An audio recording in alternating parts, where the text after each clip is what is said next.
Hello, everyone, and welcome to Uncommon Sense number 27. It's an exciting day today. I'm coming to you live from Melbourne, and I've been on doing a little bit of air travel of late, the first time for this year, and nothing's changed. People are still annoying. They don't know how to travel, etc. And so it got me thinking, why the hell not have an Uncommon Sense rant day? So today is the day that Dean and I can rant about anything that we feel like. If you want to follow along and rant with us, use the comments, chuck it in. Tell us whether you agree or disagree. But strap yourselves in, ladies and gentlemen, because we are going to start ranting about stuff. And to get us started, please welcome my good friend, co-host, and the best ranter in the world, Mr. Dean Williams. It's going to be a big thing to live up to, Craig, but thank you very much. Good afternoon, everyone. Big shout out to everyone that's listening on live, especially Mike Miller, who said that he was going to listen. So hopefully he is there giving us a like as we kick off. So first and foremost, probably the rant that got me started was just over the last 3 weeks, Craig, with these superannuation changes or potential superannuation changes, if I'm really frank with the language. And it's become a little bit of a storm in a teacup. The amount of effort that's been put into news media, analysts, all these people that have done all the research in relation to the rule changes, notwithstanding that there are suggested rule changes first and foremost, and lots of people are acting like this is the last time we're going to change superannuation. So we've changed superannuation, Craig, 18 times over the last 18 years. And yet the rules that are being proposed, everyone seems to think they're not going to be changed another 18 times over the next 18 years. And so notwithstanding there's some complexity around the rules and some detail around the rules, we're going to change again in the future. And so the first message and rant is that we have to be championing the fact that superannuation is a key asset ownership vehicle for the vast majority of our clients for the next 50 years. So we don't want to undermine the value of superannuation by complicating superannuation for what it is for 99% of the population, which on the Treasury stats of what came out on day one, 99% of the population won't be affected, but those people that have superannuation hear all this noise, which confuses people as to whether they should put more money into superannuation. Often, in my experience, clients are afraid of putting money into superannuation because of all the stuff that they've heard. So there's a bit of a rant there, Craig, around the fact that we've made a storm in the teacup as an industry, and everyone outside is listening to the storm and then wanting to not make or make decisions based on that noise. The second thing that's happened is that there's a lot of people that want to let clients know of this potential rule change. So if you scroll on your LinkedIn, I can guarantee you that everyone's got 17 different posts from 17 different companies or people telling them the rules have changed or the rules are potentially going to change and what it could potentially mean to you. The problem is that most of the communications are factual. So if you've read the AFR, you've got the facts, or you read the newspaper, you get the facts. And then you go on LinkedIn and for another 17 different posts, you were just delivered the same facts once again. It's not really that informative. You've already read that the rules might change in 3 years' time. How many more times do you want to read that? And so the challenge that I leave with everyone in relation to these comms is don't tell me the rules again or the potential rules. Tell me what it means to me or people that I might talk to so that it's useful. And let's use the barbecue test as this kind of thing, Craig, is like everyone loves to go to the barbecue and talk about something. And so if you thought about it from the perspective of what can I let the community know that I'm talking to through LinkedIn or however you want to communicate to clients and potential clients, make it barbecue talkable, make it giving them something to look smart. And if you can't make it interesting to talk about the barbecue, probably it's not that interesting to your clients. And interestingly enough, if you was just saying, interestingly enough, if you gave that client something really cool to talk about at the barbecue, I'm assuming the next question from their mate's going to be, where did you hear that? Absolutely. Yeah. So And you what are want they to going to say to them? empower your clients with great things to talk about at the barbecue on the weekend means that your client looks smart. And secondly, if they call them out on it, Craig, and go, "Oh, you didn't know that. Where'd you get that from?" At least they've got an answer to say. And so, circling back, if you can't create the content or the story so it's relevant for the audience you want to talk to, and that they can use it as well, then it's actually probably not that important. Yes. And so that's one storm in the teacup in relation to the superannuation. The other one that's really important and really relevant at the moment in relation to interest rates is that everyone wants to do the same thing. Do you know how many times I got notified that the interest rates went up? Yeah. Now, everyone knew in our industry, we all knew that they were going up. It was going to be broadly, we would say it was obvious that they were going to go up. But then all of the commentary that went around it told me that interest rates went up. And so once again, that's noise for no particular reason, because we already know that interest rates went up. So why are you telling me again that interest rates go up? Your message, Craig, if you told me interest rates went up, and so did the Commonwealth Bank, I've just heard it twice. You haven't given me anything more, and let's think about this barbecue. You haven't given me anything more that grows my knowledge. Okay, so the thing around interest rates is, don't tell me that it's just increased. Tell me what I should do, what action I should be taking as a result of this. Okay, so what you're doing at that point in time is you're kind of putting in context the change. So interest rates went up. That's great for people with money in the bank. They get a higher term deposit rate. It's challenging for people that have debt. So what should I do in relation to that? And both communities that you're talking to have to take action around making sure you're getting a great savings rate, or making sure you're reviewing your budget, your mortgage, to make sure it's competitive, and these type of things. So you can communicate around that to let people know what's going on. You can also give something around the barbecue that it's a challenge to refinance at the moment because of the income tests and the serviceability ratios. And so that's something really interesting that you can explain, that someone's going to talk about on the weekend. So everyone loves a property price discussion at the barbecue, and potentially giving them an idea about what's going on with people's borrowing serviceability is once again something interesting. So this has been going on for a while, this comms, Craig, in terms of facts. And so I really want to call out that we should ultimately try to reduce the regurgitation of fact, because most likely someone's already heard it before you're telling them. We're not tweeting the news before it happens. And so as a result of that, let's focus on analyzing the information, and then actually telling clients that what they want from that.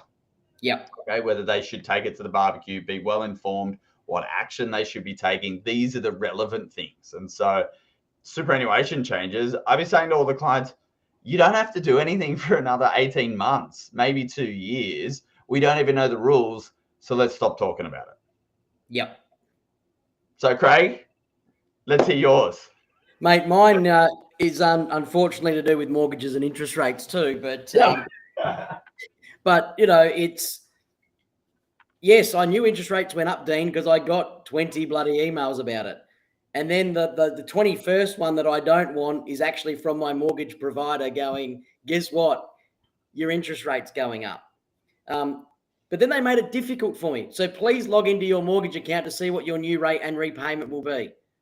Don't tell me that and make my life simple.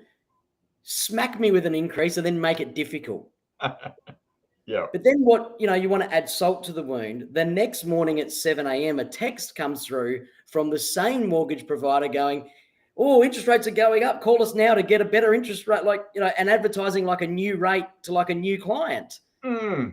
And so I sit there and rant and go, why aren't you looking after me as an existing client?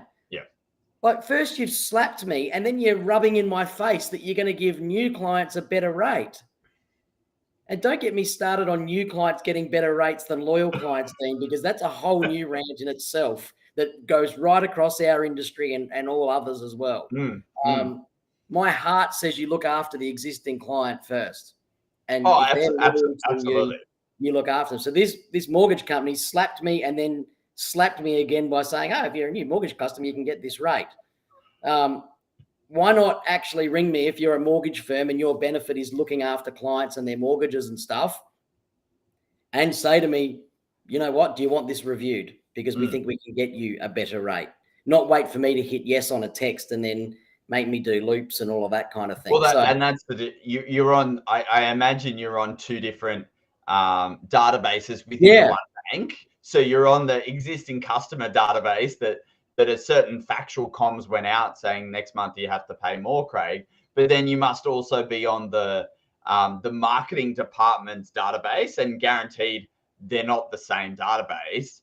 And so then you're getting this comms sent out to you about the new client rate or the new customer rate. And definitely the onus is on you that you've got to then invest your time to call the bank to say, hey, I got this text about a new rate for new customers. And then they've got to spend the next 20 minutes telling you why that's a special rate for new customers and why existing customers don't get that same rate.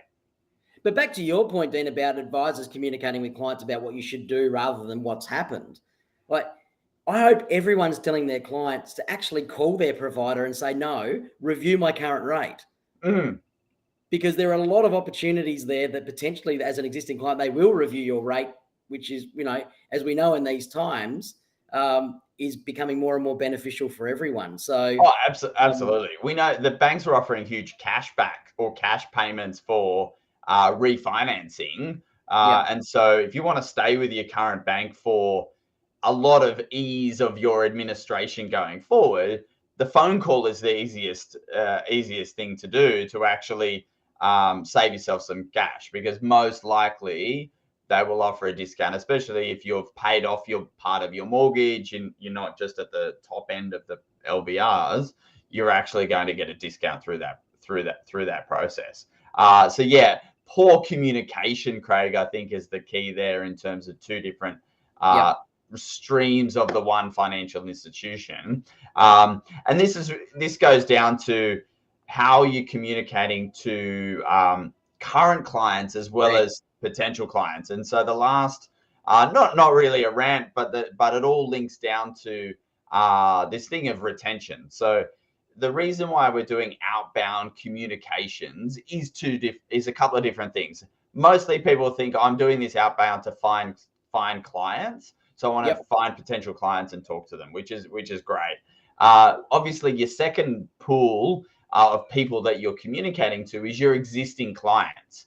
And so your existing clients are hearing exactly what you're saying to potential clients. And so I want to focus our effort actually on that, communicating to our existing clients more than communicating to new clients. Because if new clients hear your existing client communication, they'll be happy with that.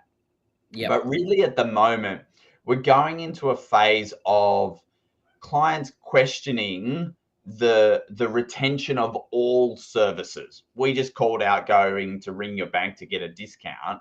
And so as we go through this part of the economic cycle, there will be a question as to whether, do I need X service in my life?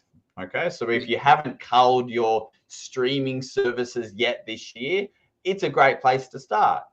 Obviously, before you cull your financial advisor. But really what's going to happen is there's going to be a budget review at the Home Office across every family across Australia at this point in time. And they'll be looking for the quick wins in terms of saving costs. And so what we want to do in the advisor community is lean into that, not hide. And we need to lean into it in two different ways. So firstly, we need to be actually thinking about what is the extra that I could provide my clients at this point in time. Extra service, extra communication, summarizing value constantly in terms of our interaction, or helping in a new way that you haven't done before. Okay. Now, all of that is not necessarily chargeable, but it's retention focused. And I think if we think about that, too much, Craig, we say think too much. But the point is, we'll cut that out of the final version, of course. Yeah, we'll get rid of that. The thing is like how could we just provide additional value to our current clients over the next 12 months? And so then when they're thinking about reviewing different services, they've received positive services from us within the last, hopefully 2 months, 3 months, in terms of some communication. And that's going to mean they're going to skip over that line in the budget and drop down to Netflix and say Netflix is out, and then drop down something else in the budget and go, well, that's out as well. And so we can help clients through that budgeting exercise, but also just reinforcing the value overall that we're creating in their world. And I think now is a great time to do it. Obviously, we should always talk about the value we create and problems that we're helping solve. But leaning into this question, this harder economic time, means we're going to jump in and help clients a little bit more now, when, frankly, we all need it. Yeah, exactly right, mate. Exactly. I was going to have another little rant. Yeah, we're ready. This one's more of a community service announcement. I mentioned before that this is the first week of travel for the year. So for all of you kind people at an airport, please stop behaving like you're the only person that exists. When you're getting on the plane, remember other people are boarding. When you're putting your bag up, you don't need to damage the other person's bag to fit yours in or slide it away from them. They were there first. Find somewhere else for your bag. Don't climb over people in their seats. Ask them to move nicely. And you know what? When the plane lands, there is no rule that says that if you don't stand up within 0.2 of a second, you can't get off. So maybe just stay in your seat and wait and get off in an orderly fashion. Thank you. Yeah, that's good. And I will add, although I can be guilty of this at different points in time, but the final thing that I would add is that it's okay to look up from your mobile phone while walking. It's actually recommended for two reasons. A, you won't run into people, but the data is, if you are looking down at a mobile phone like this, it's like having 8 kilos around your neck. And so if I got a bag of oranges and strapped it around your neck right now, I'd need 2 bags of oranges. But 8 kilos around your neck is actually significant neck strain. So walk with your head up, look where you're going, which will avoid you running into different people. And Craig, whose fault is it? If 2 people are walking towards one another, one looking at their phone, one looking at the person looking at their phone, and they run into each other, whose fault is it? Person looking at the person on the phone, maybe. Crazy, isn't it? Yeah. So you can see the accident coming, you're participating in it, so you need to stop. But actually, the person using their phone should be looking up as well to avoid that neck strain. And by the way, Dean, you don't have to answer your phone at the airport and yell, "I'm at the airport." We don't really announce that often where we are when we pick up our phone. Oh, I'm just boarding. Yes, I'm just at the airport. Yes, I'm just in the lounge. I'm just in the line. Like, yeah, we know, mate. It's okay. We know. Yeah. How about you just very good, Craig. There's a lot of airport etiquette. I don't envy you in terms of the traveling diary that you have. But yes, I think because you choose 6C every time in one seat. You don't like it sitting at the back, so that's okay. Now, 6C is still economy for all your listeners. Yes, very much so, mate. Very much so. All right. I want to finish on a different note today, Dean. I think it's time to let our listeners learn a little bit more about Dean Holmes. So we are going to play a game of this or that. Are you ready? And without a doubt, I have no idea what's about to happen because Craig said he's going to save a little bit to the end. So take it away, Craig. All right. So it's this or that. So I'm just going to give you 2 words and you tell me which one resonates the most. Okay. That easy. So we start with aisle seat or window seat? Aisle. Car or bike? I'd bike. Owe money or owe a favour? Oh, I'm happy to owe a favour. Coffee or tea? A coffee. Ambition or comfort? Ambition. Red wine or white wine? Red wine. Call or text? Ooh, probably text, but I'd prefer to be a caller. Okay. Yeah. Emails or conversation? Conversation. And night out or night in? Or I have 2 young kids at home. I would like to have a night out. There you go. Ladies and gentlemen, there's a little bit more about Dean Holmes to get us along the way. Thank you for participating in Thanks very much, Craig. That conversation. was wonderful and not scripted in any way for those that saw me blush. So very good. Thank you, Craig. So that's our rant edition. It is. What I liked about it, it had highs and lows and emotional excitement along the way. Obviously, because we came up with it, we think it's really good. So put some comments on LinkedIn or YouTube in terms of what you thought. Whether you've got other tips for Kamanis in terms of navigating the airport. But yeah, love feedback along the way. And yeah, thanks very much for attending today. Have a great afternoon. Thanks, everyone. Bye.